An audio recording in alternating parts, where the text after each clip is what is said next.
Hello friends, Genki here, coming back at you with Yokai Watch Music Note number 10 episode review.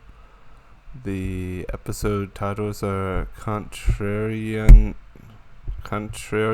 Fight or Amano Jakuna Kinka, and then Dream Communication Line.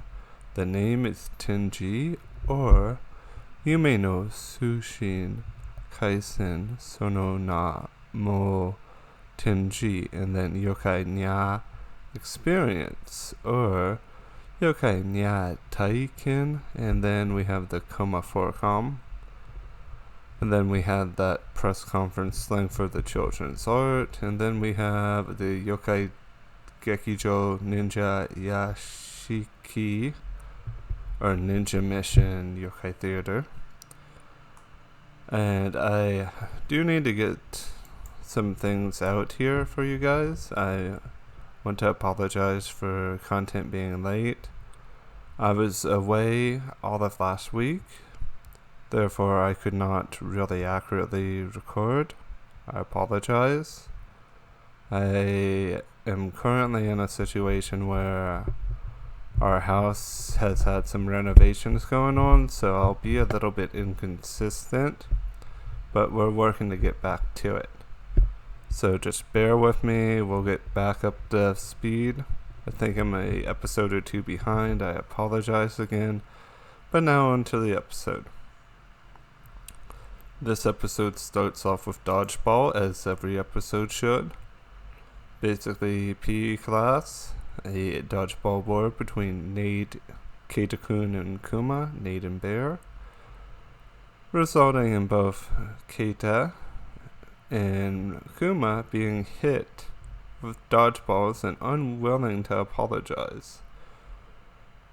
And in Kuma's defense, Kuma is in the right because Keita basically threw a ball into his face because he saw Fumi and had to try to impress the girl.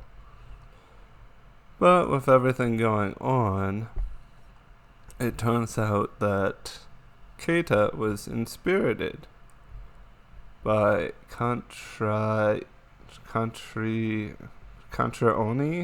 Yeah, or Amano Jaku.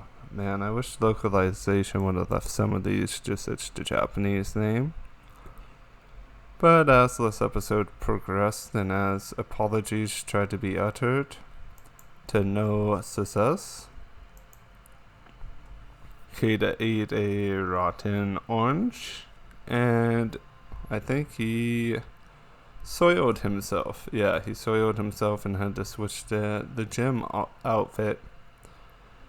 And we get a Contra Oni flashback of when Contra Oni was a child, where Badoboya, or Unbearable, wow, some of these names, my mind just goes wow, and Smogling are friends, and sadly, they went and let Contra Oni join them after the scary face. So we have Whisper using the Yokai Watch for Keita-kun and summoning Yokai like So Sorry, or Itan Gomin, and summoning other yokai as well, like Gabi or Tsubichi Hime. Wow, I kind of like Tsubichi Hime better than Gabi, but they both are very fitting. And my favorite yokai, or one of my favorite, Sunao or Sandmeh. I just kind of like this design. It's simple yet fun. So we get a little bit more backstory after Keita's embarrassing apologies. Turns out Sandmeh was trying to befriend Contra Oni as children, and Contra Oni moved. But now they are friends by the power of anime magic. But sadly, Sandmeh turned Contra Oni into sand. And then when Keita-kun finally apologizes correctly to Bear, and Bear accepts, Sandmit also turns Jibanyan and Whisper into sand. And that's pretty funny in a general sense, because something always happens to those two. And as this all began to progress, we transition into the next segment that has Chatterley and Whisper and 10G sensations. You can tell this segment is going to be slightly cringe because it has Whisper as the main focus.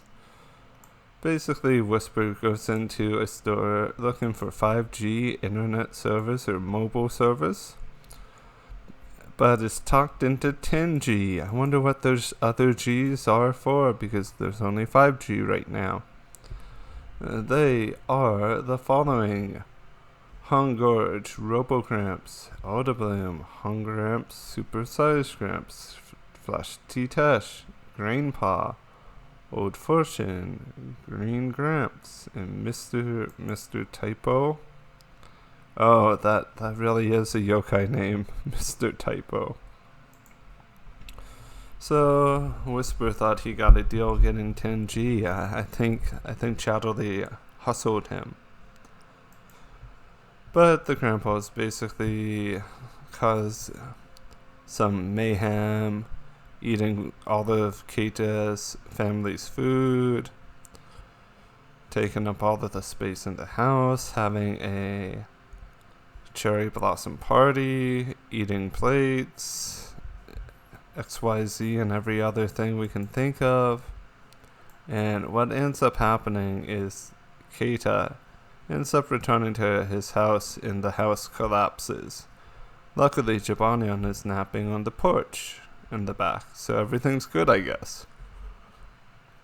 And we also get the Forkoma, which is kind of interesting. I actually like this one. Kosaku. And it's basically one of those coins that you can draw on. You draw one object on the opposite side, and it shows up. One big example of this is in BioShock Infinite, where Elizabeth in the board cage, whenever you spin it really fast, the board is free from the cage, right? Yeah, so it's one of those situations, but with Koma-san and Soft Serve.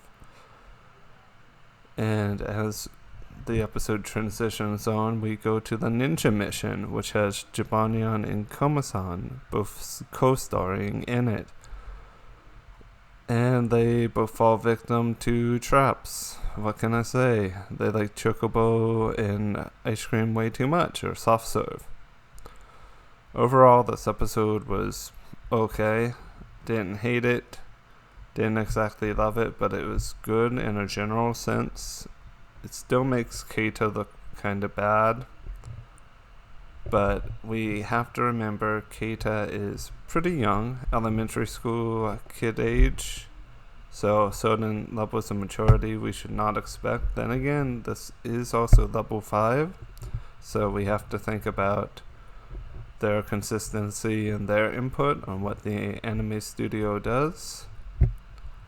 So we have all of that to ponder and think about. Hopefully you are all doing well. I apologize for the audio on this. If there's an echo, there's currently nothing I can do because my room's mostly empty other than my computer and a mic. Love and appreciate you all. Have a good one.